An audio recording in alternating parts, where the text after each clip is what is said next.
Ce programme vous est offert par l'Africaine des assurances Congo-Brazzaville. L'éducation, c'est son principal champ d'action. Nous parlons de l'éducation, nous parlons de l'école. La pratique du journalisme à l'école, c'est sa spécialité. Le GLA vient de sonner sur l'année scolaire 2016-2017. Aujourd'hui est un jour exceptionnel car nous allons pratiquer pour la première fois la notion de l'interview. Comment tu t'es organisé pour avoir une si haute moyenne? Vous êtes quand même trop jeune pour être surveillant. La plupart des surveillants sont vieux. Contribuer à l'éclosion des talents chez les jeunes, c'est son objectif. Par où pourrais-je commencer? Moi je suis Edna, voici mon école à la télé.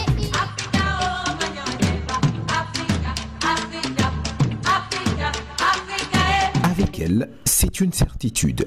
L'univers scolaire rayonne de mille feux.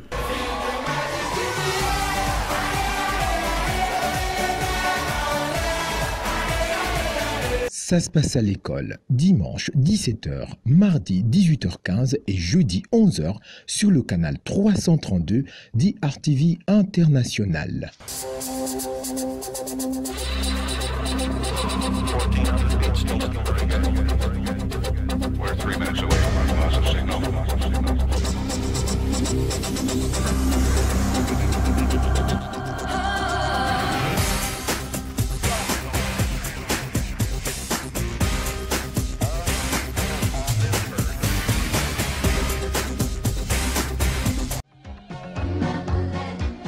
Fièrement africaine, mon credo est la culture du professionnalisme. On n'est pas venu pour nous dérober.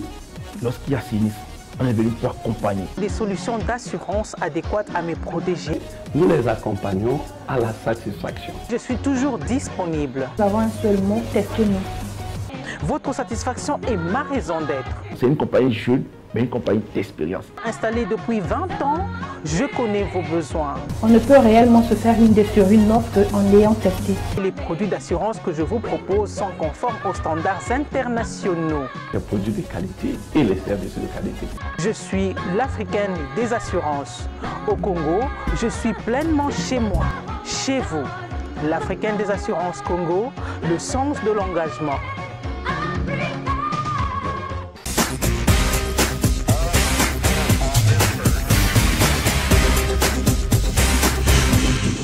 À tout seigneur, tout honneur.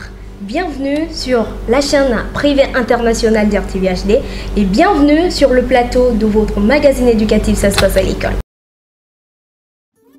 Coucou, je m'appelle Kanika, j'ai 6 ans et je vis à Paris en France. Pendant les grandes vacances, je pars souvent en Afrique voir ma famille et surtout ma mamie. Elle cuisine toujours des plats qui sont trop bons. Si vous voulez les découvrir avec moi, n'hésitez pas à participer au projet. Kanika, c'est le nom que m'a donné ma créatrice qui s'appelle Ophélie Boudimbo.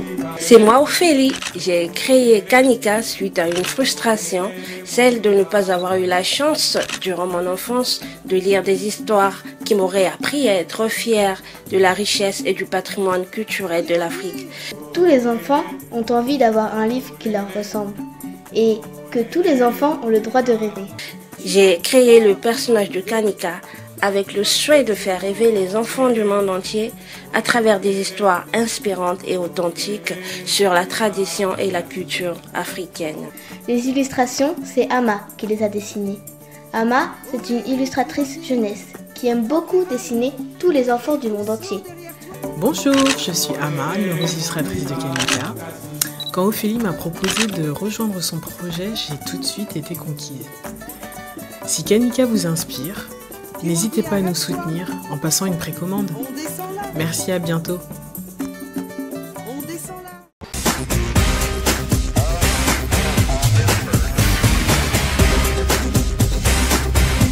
Déjà dans le bain du festival Mon école à la télé, les élèves du lycée ont déjà prononcé leur discours. Je vous prie d'être très attentifs et bien serrez vos ceintures parce que dès à présent, nous allons décoller. C'est un réel plaisir pour moi d'être devant vous aujourd'hui.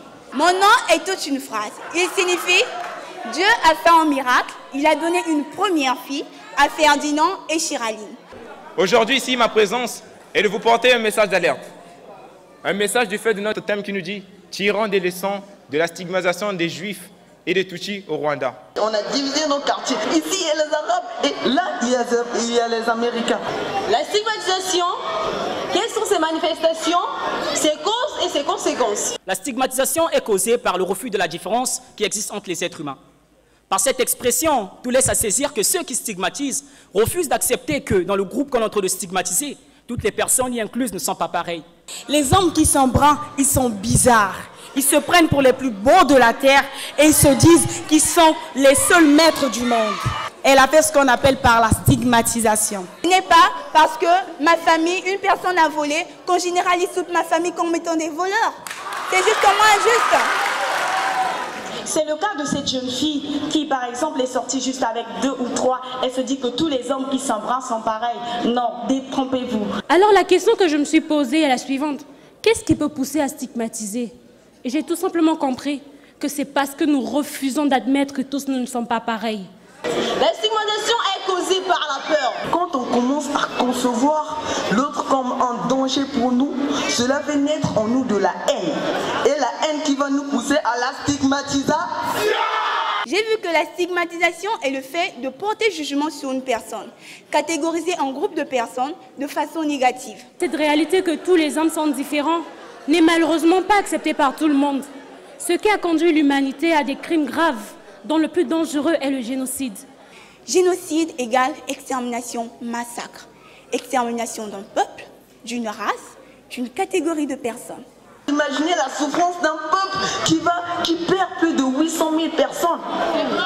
Ça fait très mal. Du 4 avril au 17 juillet 1994, durant 100 jours, plus de 800 000 personnes furent tuées à cause de leur ethnie Tutsi. Lorsqu'il y a eu le génocide au Rwanda, savez-vous que même les bébés, on les tuait? Nous sommes tous venus de Dieu. Que la paix, la justice, l'amour, la tolérance, la tempérance soient toujours maîtres de nos actes. Merci, c'était tout pour moi. La première phase des auditions du festival Mon École à la télé et plus précisément avec la compétition Éloquent pour la prévention de tout génocide en sigle EPG qui ne concerne que la partie lycée. C'était le 20 mars 2019 à l'occasion de la journée internationale de la francophonie en présence des ambassadeurs de France et du Rwanda à l'IFC. Au 25e anniversaire du génocide des Tutsis au Rwanda.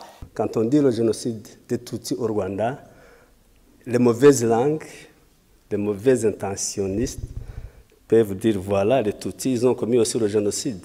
C'est pour ça que nous précisons, il y a eu beaucoup de débats autour de ça, et les Nations Unies ont reconnu l'appellation commune, et donc c'est le génocide perpétré contre les Tutsis au Rwanda. Pour éviter la confusion, pour éviter les négationnistes qui prétendent qu'il y a eu deux génocides, que les Hutus ont commis le génocide et que les Tutsis ont commis le génocide. Posez-vous la question, pourquoi l'humanité n'a-t-elle pas appris? Eh bien, elle n'a pas appris parce qu'elle n'a pas réussi à s'approprier des concepts. Elle n'a pas réussi à comprendre que les mêmes causes peuvent produire les mêmes effets. Les Nations Unies ont tiré les leçons de l'histoire et mis en place, sur la base des résolutions de 2 résolutions de l'Assemblée générale, des programmes de communication pour prévenir le génocide. Le premier programme porte sur l'Holocauste et les Nations Unies, programme de communication, et le deuxième porte sur le génocide des Tutsis au Rwanda, programme de communication. L'activiste Stanton définit que le processus du génocide se développe en 8 étapes. Et ces étapes, ils peuvent se suivre l'un après l'autre, ils peuvent se passer en même temps. Et à chaque étape, bien sûr qu'on peut prévenir, on peut arrêter le processus. Mais quand on n'arrête pas, ça continue. La première étape, ce que nous appelons, qu'il appelle la classification, c'est la division des personnes entre nous et eux, nous et vous. C'est simple, c'est presque rien, mais ça commence toujours par nous, de cette tribu, de cette ethnie, et eux de l'autre ethnie. Nous du nord et du sud, nous de telle religion et de telle autre religion. Donc l'idéologie même du génocide, la préparation du génocide à notre insu commence par la simple classification en des groupes qui ont une certaine différence, mais alors qu'il y a beaucoup d'autres choses qui rassemblent, qui sont communes à ce groupe, mais on se focalise sur cette différence, nous et eux. Comme si l'espèce humaine ne formait pas une unité. Donc il y a, au fond de tout ça, un regard qu'il faut porter avec courage et lucidité sur ce que nous pensons de ce qu'est l'humanité et de ce que sont les dangers qui frappent, qui peuvent atteindre cette conception qu'on porte sur l'humanité. Et c'est à ce stade que commence le terme que vous utilisez souvent dans vos présentations, la stigmatisation. La stigmatisation, donc, qui est accompagnée par une certaine propagande, qui donne la valeur à la grandeur, à la taille. Chez nous, les Tutsis étaient grands, les Hutus étaient courts. Moi, je connais des Hutus qui étaient plus grands que les Tutsis qui étaient petits, alors que ça, on ne regarde pas, vraiment, on stigmatise toute forme, et c'est ça qui est médiatisé, qui est enseigné, qui est répété dans les discours politiques, et même on va jusqu'à assimiler tel ou tel groupe à des animaux, à des insectes, à des serpents, à des animaux qui ne sont pas dignes de vivre. Parce que quand vous parlez d'un serpent, il faut le tuer. Donc, théoriquement et psychologiquement, on commence déjà à préparer les victimes qui doivent mourir parce qu'elles ne sont pas vraiment des vivants, et à préparer les criminels parce qu'ils doivent débarrasser de la société, de la communauté de ces insectes. Toute la responsabilité des gouvernants, toute la responsabilité des chefs d'État, c'est, je dirais bien sûr, d'arriver à reformer l'unité d'un peuple, l'unité d'une nation, de faire comprendre qu'on est d'abord citoyen avant d'être né quelque part ou de quelque histoire de famille ou d'ancêtre. Le but de ces programmes de communication, on l'a déjà dit en quelque sorte, c'est de mettre dans la tête des jeunes générations les valeurs qui vont les aider à prévenir tout génocide. Je suis si satisfait de vous voir aussi nombreux représentants de la jeunesse du Congo, ici aussi évidemment accompagnés par vos parents, comme tu l'avais très justement souligné, pour cette journée qui doit être, je dirais, le début d'un travail sur ce qu'il faut apprendre, sur quoi il faut réfléchir, parce que hélas, malheureusement, le déversement de la violence, ce sont des choses qui existent.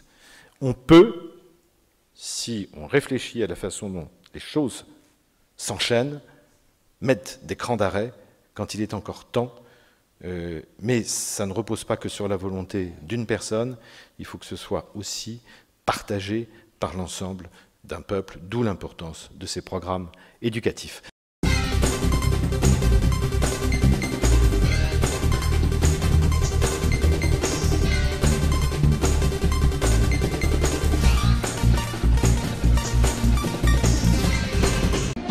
Fièrement africaine, mon credo est la culture du professionnalisme. On n'est pas venu pour nous dérober. Lorsqu'il y a sinistre, on est venu pour accompagner. Des solutions d'assurance adéquates à mes protégés.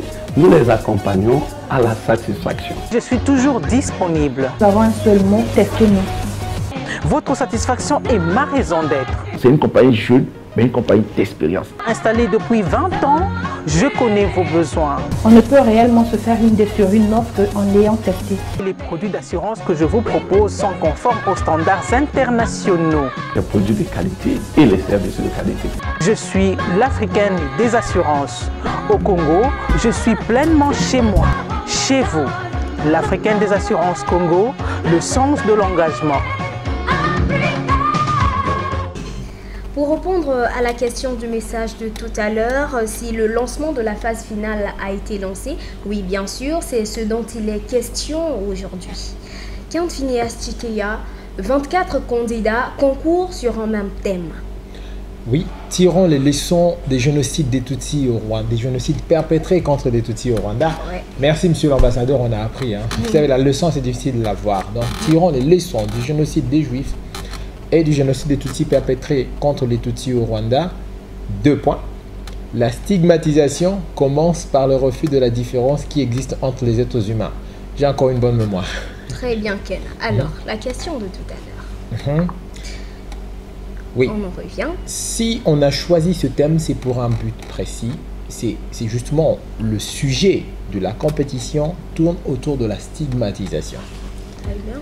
Et la stigmatisation, c'est quelque chose, un phénomène banal, mais qui est dans la vie de tous les jours. Le problème, c'est que, comme on l'a suivi dans les communications de leurs excellences, messieurs les ambassadeurs, la difficulté, c'est que ça commence petit à petit. Ça commence petit à petit.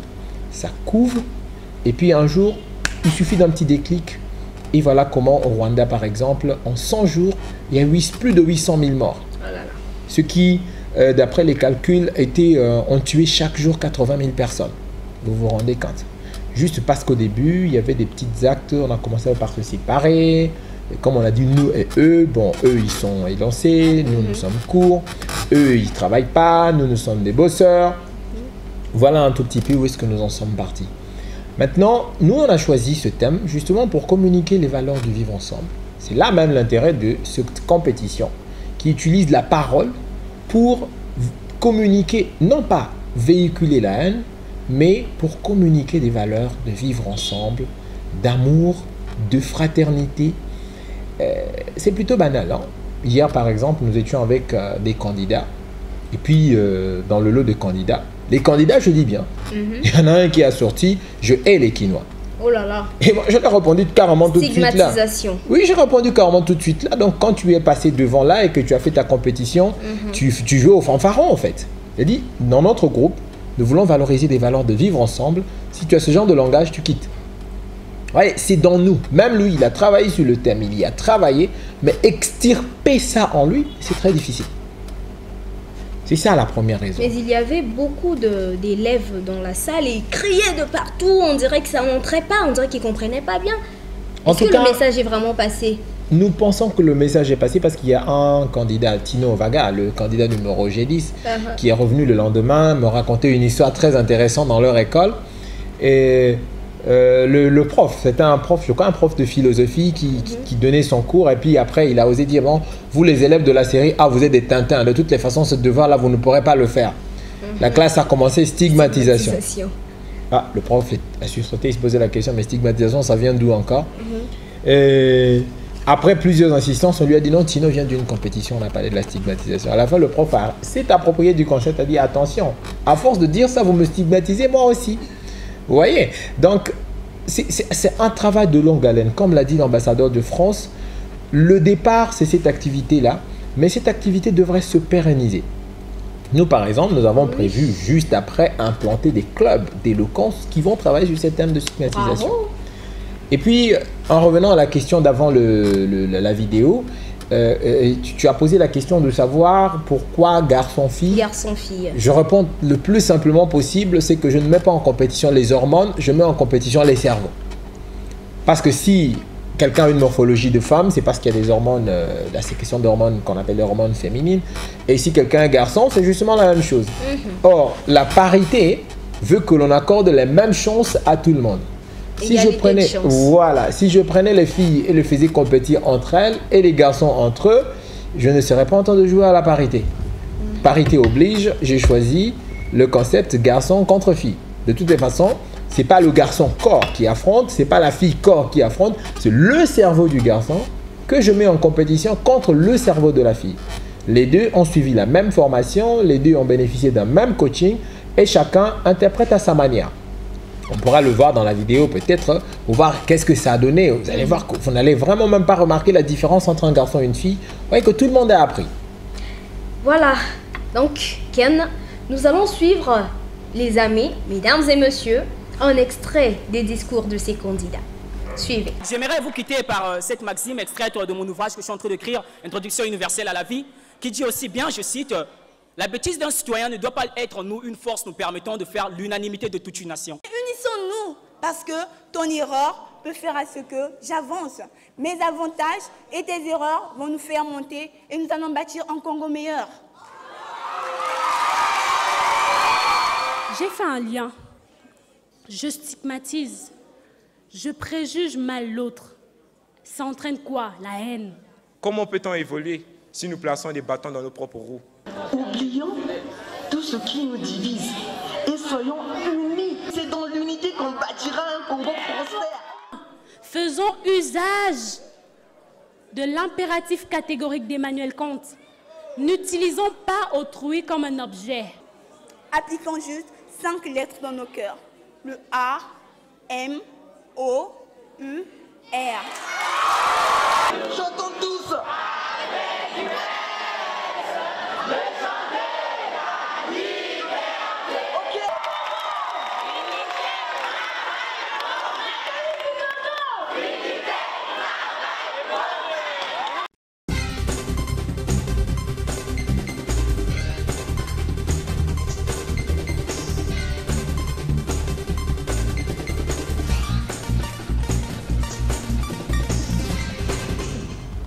Voilà, c'était les conclusions de ces discours que les candidats ont commencé. En tout cas, ça s'est très bien passé.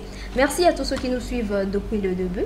Et surtout, je viens de recevoir un message d'une personne qui nous suit depuis le début, qui a suivi les candidats depuis leur première formation jusqu'à ce résultat. Et il dit ne pas être déçu du temps qu'il passe devant son poste téléviseur à suivre cette compétition, surtout le magazine éducatif. Ça se passe à l'école. Il s'appelle Silva Ngoma. Silmar Ngoma. Silmar Ngoma. De Pointe-Noire. Il dit exactement. Il nous écrit depuis Pointe-Noire. Oui, il dit exactement. Je suis ses candidats depuis le début du concours et franchement, je ne suis pas déçu du temps que je passe devant mon écran pour suivre l'émission. Bravo à toi, Silmar. Quelle est la prochaine étape et quand est-ce que ça se fera? Le 5 avril, à l'auditorium du ministère des Affaires étrangères. Merci à son Excellence, Monsieur le Ministre, de nous avoir accordé la salle. Donc, le 5 avril, il y aura la finale. Et c'est là qu'on saura qui a gagné la compétition. Très bien. Ken. Et d'abord, dimanche prochain, on connaîtra les 12 qui quittent la compétition. Ou bien, on va plutôt dire les 12 qui restent pour poursuivre la compétition. Et après, le 5 avril, on saura le gagnant. Est-il y a des partenaires? Oui, beaucoup de partenaires. Je remercie déjà l'Institut français qui nous a accordé la salle. Je remercie l'ambassade du Rwanda pour son soutien moral et pour la présence de l'ambassadeur qui nous soutiennent. Je remercie l'ambassade de France et je remercie plus particulièrement le DG de la société l'Africaine des assurances, Congo-Brazzaville, qui est, je veux bien le dire, notre tout premier sponsor, ça se passe à l'école. Ils ont fait un test aujourd'hui, j'espère qu'ils sont satisfaits de ce que nous avons proposé et on espère que dans les jours qui viennent, nous allons boucler complètement. En tout cas, merci aux partenaires, merci à tous les candidats. Merci à toi-même, Kai, pour le travail que tu as battu en tant que maître de cérémonie. Merci à Leslie Edouard qui a travaillé dans l'ombre. Merci à Serge Kitoko, à toute la team de Ça se passe à l'école. Merci aux parrains et surtout, j'aime beaucoup mes candidats. Je les appelle les champions. Salut. Merci aussi aux parents qui ont accompagné leurs enfants durant toute cette étape. Maintenant, les amis, je vais vous dire au revoir avec une personne. Elle nous vient d'un Caï. Elle s'appelle Landrea Miantsukina. Elle veut simplement vous saluer, vous dire bonjour et que vous sachiez qu'elle fait partie de la compétition, non seulement de la team de Ça se passe à l'école. Andrea, veux-tu t'adresser aux téléspectateurs? Au revoir, chers téléspectateurs. Merci de nous avoir suivis. Elle vient d'un Caï, elle est venue pour remporter le prix. Et elle est vraiment courageuse. Elle va affronter 23 candidats de Brazzaville et elle espère affronter le prix. Donc, soutenez-la, découvrez sa vidéo sur YouTube, n'hésitez pas à voter pour elle. Peut-être que ça lui donnera une chance, Landrea. Très bien, merci. À présent, nous continuons sur Internet, sur les réseaux sociaux et surtout, n'oubliez pas de visiter notre site internet mediafreelancecongo.org et notre page Facebook, Ça se passe à l'école. À présent, portez-vous bien, Kevin Lavion vous dit au revoir.